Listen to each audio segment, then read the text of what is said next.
got the Yahweh sweater which you can get at 777 YYHS.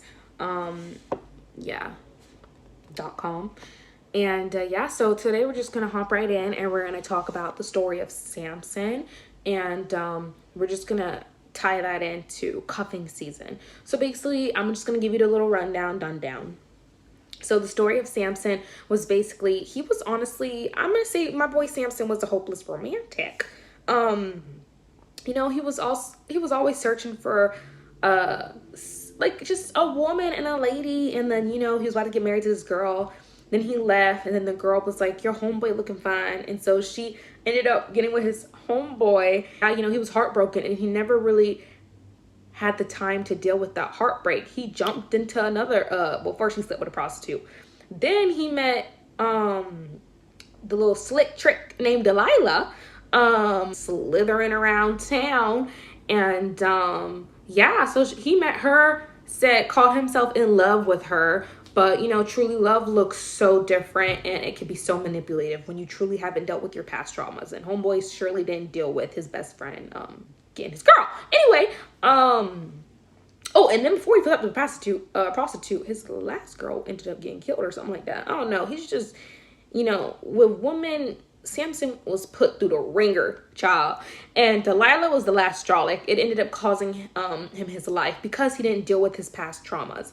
Now, this ties into cuffing season because, all the holidays are coming up, and everyone's looking to get cuffed for the holidays because, it's about to get a little chilly. And I know I'm dressed like it's the holidays, but it actually was like 90 degrees outside. But, I'm a different breed. Anywho, so cuffing season. Cuffing is a form of control, right? Whatever you are cuffed to is controlling you. I did my nails, so it's gonna be a handsy day. A lot of people want to be cuffed before the holidays, during the holidays, because they don't want to be alone for their 4th year in a row. Being cuffed to something isn't just relationships. It could be clothes. It could be being cuffed to a poverty mindset. It could be, pumpkin spice lattes, which I think are quite disgusting, but comment below if you like pumpkin spice lattes. I don't. Cuffing season commences. Sounds like The Purge. But for real, when cuffing season commences, a lot of people's standards weaken. And the reason being is because they want someone just for this holiday. Just like summer. People just wanted a summer fling. You know what I mean? We have all these terms our culture throws at us. But what it's doing is it's binding us, it's controlling us. God has a purpose for us. And when we are distracted, when we're cuffed to things that we're not meant to be cuffed to, we lose sight of our calling. We lose sight of our purpose. A lot of things we are cuffed to are robbing us. And that brings me to my point. A lot of things we are cuffed to are robbing us silently of our self-worth and our ability to trust God and let him take control of our life. Whatever you're cuffed to, you give whatever it is power. So this is the reason why God has rules. This is the reason why God has parameters, right? It's not because he's just an awful father. No, it's for our protection. It's for our benefit. Yeah. For an example, Adam and Eve, they was in the Garden of Eden, and, God said, you can eat of any tree. He said, look at all these trees. You can eat of that one. You can eat of that one. You can eat of that one. You can even eat of that one. But what you can't eat of is this tree, knowledge of good and evil. But whenever a parent tells us like we can't do that, I don't know why, it just looks even more enticing. It's like, we can't eat of what? But that's really the one I wanted to try. Like, we didn't even want to try that until they say, no, you can't do that, right? But the reason why he put that parameter, why he did that, is for our protection, because now we have the knowledge of good and evil, and now, wickedness has flooded the earth and things like that. And we can't have our goodies out without being ashamed. Even though he created us, he created our goodies. Anyway, that's a whole nother story. So let me give you another example. Like when your parents give you parameters. When you were younger, you're playing in the yard and they say, look, like even if the ball goes out in the road, I do not want you to cross this yard. You do not go out on the road, period, right? Those are parameters for what? For your protection. Okay, keep that in mind. The story of Samson is basically God giving Samson parameters, but Samson follows his own parameters, which allows his power to be taken. What does it say? Because I got a Bible open. Samson was born under a Nazirite vow. So in Number 6, 1 through 21, you can learn about the Nazirite vow. But you know, he couldn't drink liquor, touch anything dead, cut his vegan. He was a vegan, basically. But yeah, so he had a purpose. He was supposed to free his people from the Philistines, right? That was his purpose. That was his calling. But he was too busy lolly-dotting around, getting his heart broken, and not dealing with the heartbreak, not dealing with that. Okay, guys, let's define sex, because we all know it's like, you know, this goes into this and blah, blah, blah, blah. But let's define it on a more sacred, biblical, what it was designed to be type of level. Okay, so, you know, sex is a transfer of energies. Sorry that my knee's in the way, but I feel comfortable sitting like this. Plus, I shaved and my legs are so smooth. So, sex is a transfer of energies. It's meant to be between a husband and a wife. Do I hear an objection? Didn't think so. And if I do, you're wrong. It's something sacred, you guys. And it binds two together as one, and it is a covenant in God's eyes, right? This is how sex should be looked upon. This is how sex should be looked at. This is sex, okay? Now, according to culture, that is not what sex is. Sex is just, like, people just think sex is just like, eh. Like, literally, I hear guys say, like, it's just sex.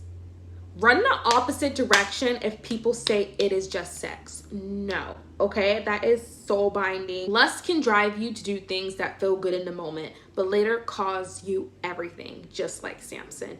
Like, why do you think some people go crazy after some people hit it and quit it? And one person always catches feelings, okay? There's no hit it and quit it. One person always catches feelings. You're out here having casual sex. You know, people are taking pieces of you. What does that mean, Trina? Well, let me explain further. You narcs. Okay, was that mean? Okay, anyway. So basically, like I said, it's a transfer of energies, right? And whenever you have sex with someone, you're taking a part of them and they're taking a part of you. Like in the Bible, you become one.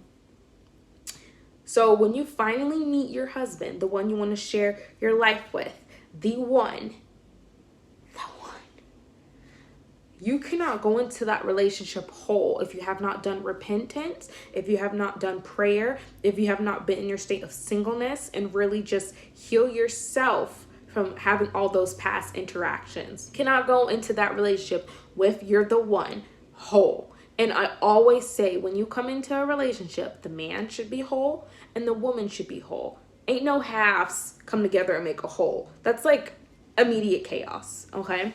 So there's going to be other people walking around with pieces of you, and you're going to be walking around half, okay? You don't want that, all right? We want to go into our relationships whole. And you want to date for purpose. You want to date for marriage. You don't want to just date for kicks and giggles. Like, I don't know why this has become a thing to date for kicks and giggles and just casual sex. Like, sex can never be just casual, guys. Like, I promise you. And if you're like, sex to me is casual, I'm like, no, it's not. I guarantee you thought about that person once or twice, and you gained a new, like, emotion. So sometimes you'll be like, I never had anxiety. Now all of a sudden I have anxiety. That person you slept with probably had anxiety. Transfer that energy onto you. Boom, now you have anxiety. That is how it works, y'all. Like, I can't make this stuff up. You know, it's in the good word. So consistent toxic connections are the leading factor to the cutting of your calling. Every cuffing season you need a man, but you're getting further and further away from God's purpose that he has for you. So just like Samson, you know, God had a purpose for Samson to free his people from the Philistines. Samson was like, yeah, I'm gonna do that, and I'm gonna get me a nice little piece on the side. And he ended up getting Delilah, which cost him his life and his eyes to be gouged out. Like, girl, was 1,100 pieces, I'm not gonna even judge her, but like, I just don't know how you can play with somebody's life like that for like money. That's why they say money is the root of all evil. Money isn't the root of all evil, but if you make it your idol, it is. And, you know, sadly people have. So, Samson had a purpose. He was born, he was called for a purpose, and he let cuffing season, he let that just really lead his life. And now you're in your state of singleness. You're single for a reason. You know what I mean? What if this state of singleness, you need to work on yourself? You need to really make yourself whole. You feel lonely for a reason. Have you been talking to God? With God, you can never feel lonely. Okay? So if you still feel lonely, you haven't been talking to God as often as you think you've been talking to God. Okay? Get your head in the word. So, you know what I mean? Really use this state of singleness to work on yourself. So when you do meet that person, you can be whole in that relationship, and it's just going to be an amazing thing when you can just be whole and be with that person, just love them dearly. I wouldn't say I'm a hopeless romantic, because that term is something from culture, and being hopeless isn't really biblical, right?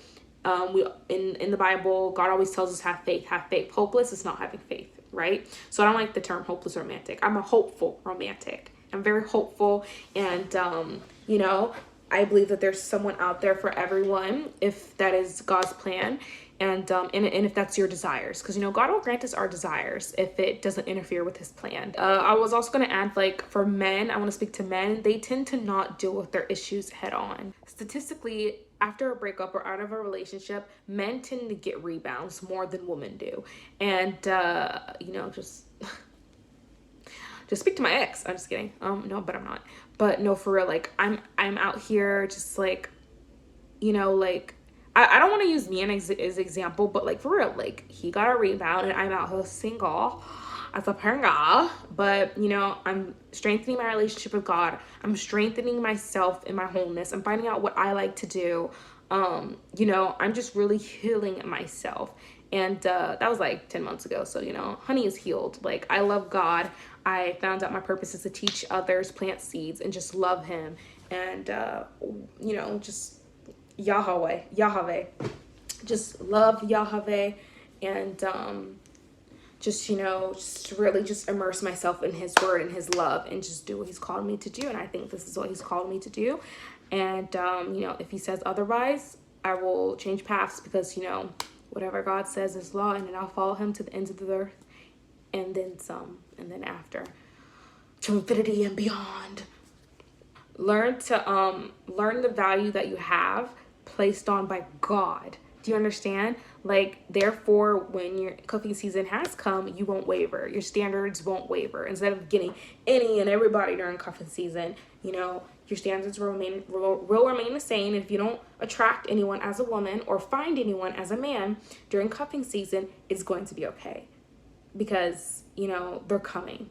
Okay, just keep working on yourself. Be whole. I really do feel when you reach your fullest potential, when you are your highest self, that is when that person that you're meant to be with will come into your life. But it can't come into your life if you're not at your fullest potential, if you're not your highest self. You know what I mean? Like I said, 2 holes. And also, the greatest version of yourself has standards, has parameters.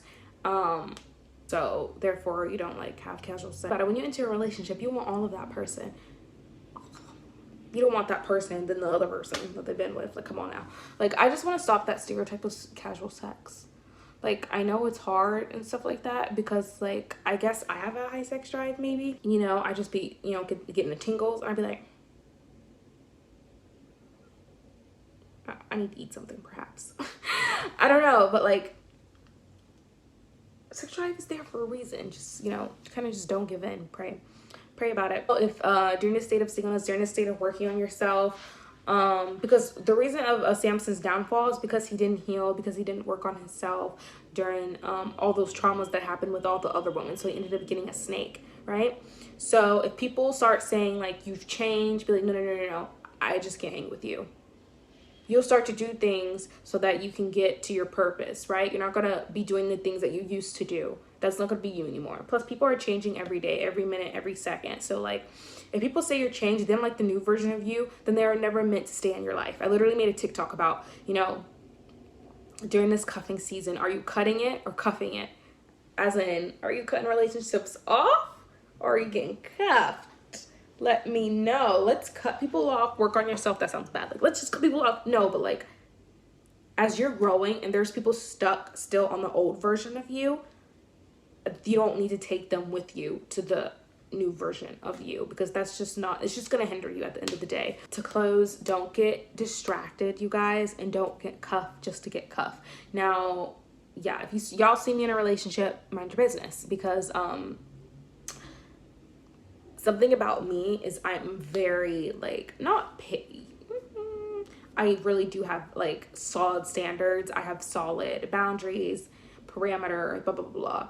And I'm really looking for a man of the Lord. You know, it's just like, I think as women we should be looking at men of the Lord, of what the Bible tells us. Ephesians, like an Ephesians 5 man, like a provider, a protector, and you know, a leader, and someone who honors the woman. But as women, you know, we have a role too, Proverbs 31 woman. So, you know, just read those. I think I'll do a separate video on those as well, because, you know, we have to know our roles as well, because we can't just get into the relationship and just, oh gosh, that's a whole nother topic. I'll have to talk about that with another video. But I hope you guys got the gist of this video, and let's not go into cuffing season being all desperate, because desperate energy is just not cute, and it's not of God. Like, Christians aren't desperate, okay?